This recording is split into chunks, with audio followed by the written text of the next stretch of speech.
السلام عليكم.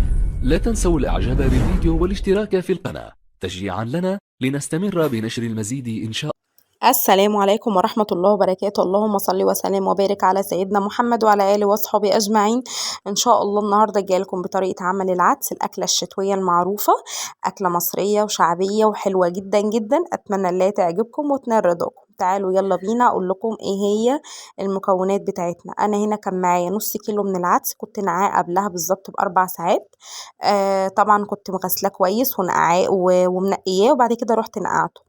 معايا بقى هنا بطاطس، بصل، معايا جزر، ومعايا طماطم، ومعايا نص راس من الثوم. البهارات بتاعتنا رشة صغيرة جدا، يعني ربع معلقة من معلقة الشاي الصغيرة من الفلفل الأسود عشان ما تغمقش معانا الشوربة. حابين تضيفوا، مش حابين خلاص ممكن فلفل أبيض براحتكم، بس أنا مش متواجد عندي فحطيت رشة صغيرة جدا من الفلفل الأسود، وعليه كمون وشوية ملح ونص مرقة من الدجاج. طبعا انا هنا كنت سايبة المية بتغلي على النار، غلت كتير جدا وانا ما خدتش بالي كنت بصور فمركزتش فيها الصراحه. بعد كده اول ما الميه غليت رحت نازله عليها بالعدس، ونزلت بقى عليها بالخضار اللي هو الطماطم والبصل، ومعايا اللهم صل على النبي بطاطس وجزر وتوم، والتوابل هنزل بيها. التوابل اللي هي ملح، فلفل اسود رشه صغيره جدا جدا عشان ما تغمقش مننا الشوربه، والكمون ده شيء اساسي في العدس. طبعا انا هنا بعد ما العدس كان استوى تماما نزلت بحتة صغيرة جدا من الفلفل الرومي الأحمر، ده حاجة جميلة جدا بتدي طعم ولون حلو قوي قوي للعدس. طبعا انا ما حبيتش اضيفها في الاخر، حبيت اللي انا اضيفها في الاول، حبيت اللي انا اضيفها في اخر ما هو استوى.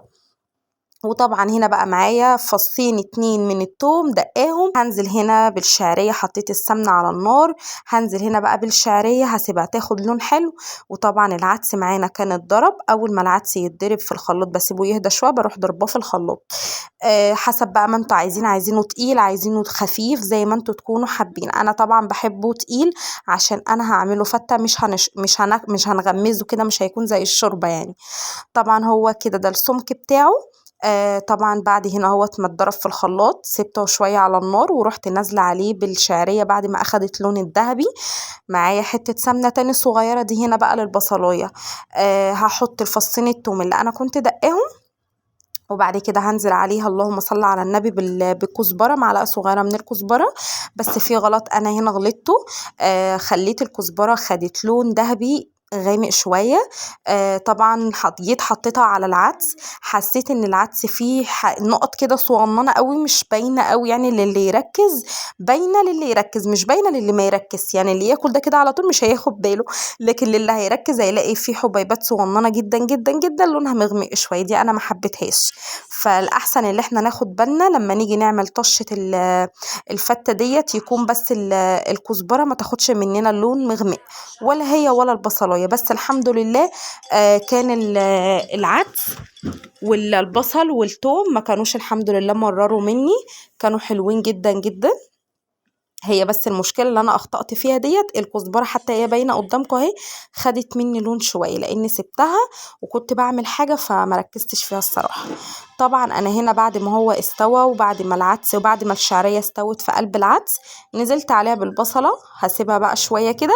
وبعد كده هجيب بردك الطاسه تاني، هحط فيها معلقه صغيره جدا من السمنه، وهكون جايبه العيش مقطعاه مكعبات صغيره جدا، وهروح حطاه في قلب السمنه واقعد اقلب شويه بشويه كده لحد ما يديني القرمشه اللي انا عاوزاها.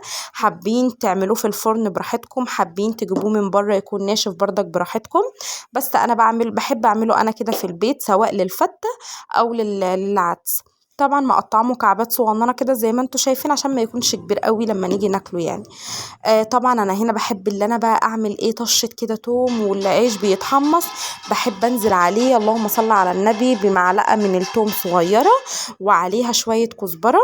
بس يعني الصراحه قلت اغير المره دي واعمله من غير الطشه ديت. ما ادانيش فرق في الطعم، يعني هو بس الحاجة الغريبة شوية اللي هي بتدي ريحة في قلب العيش اللي هي طشة التوم، غير كده لا عادي، مش موضوع يعني، تحطها ما تحطهاش مش مشكلة.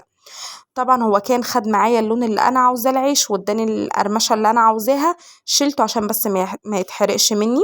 طبعا انا هنا كنت خلاص اللي انا هغرف العدس. بصوا هو ده القوام بتاعه. بصوا بقى الحبيبات الصغننه اللي انا بقول لكم عليها بتاعه الكزبره. طبعا ده كده التقديم، وادي اللفت اللي انا كنت عاملاه معاكم، وجنبها شويه بصل، وادي هنا البصلايه على الوش بعد ما غرفت الفته، بعد ما غرفت العدس، وادي هنا كوبايه سفن، واشوفكم على خير.